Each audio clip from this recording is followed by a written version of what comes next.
when a revolution came, nobody can say, I know it was this date. Nobody can say that. But what we can say is it's also an accumulation of things. It's not something one day and it happened like that.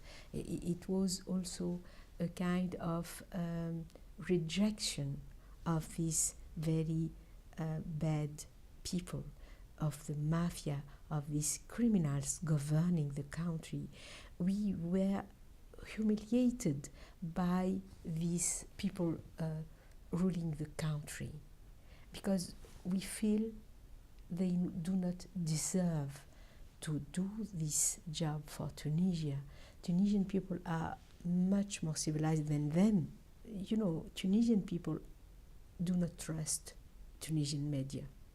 They are always looking abroad, looking to foreign broadcast in order to know what it is going on in their own country. Even people who are very, very poor, people who do not have electricity, they use generators in order to connect to Al Jazeera, to Al Arabiya, and so on, because they know the fair information, the right information will be done in these media, not in our Tunisian media used as propaganda tools.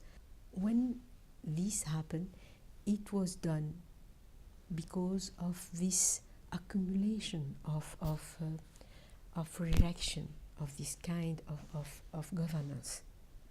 It was not completely spontaneous. Yes, it was spontaneous, but it was because something was in preparation in a hidden way. When Bouazizi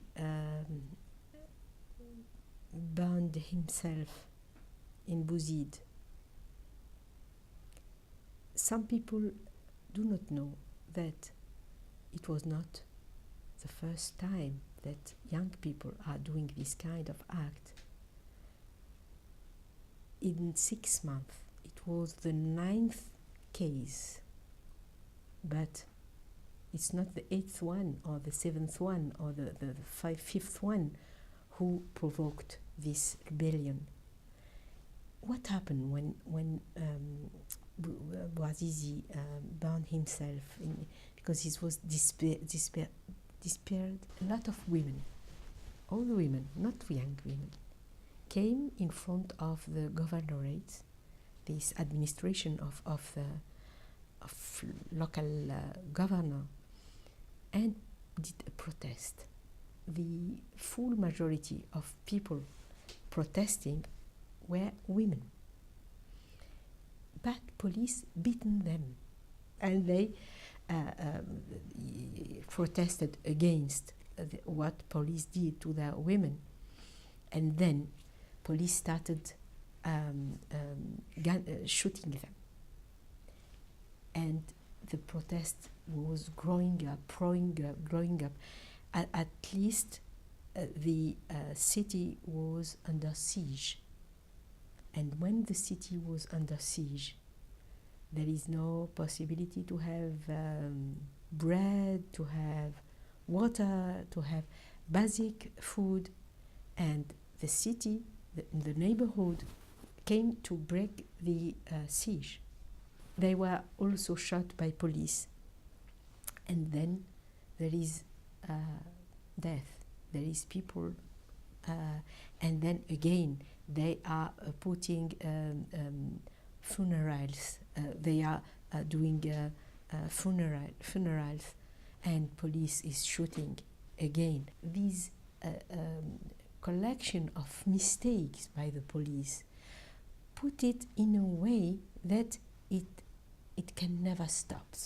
It can stop, and it was spread out over the other city, and they are shooting, and when one is killed, the other are protesting again, and the other, and it started, and it never stopped.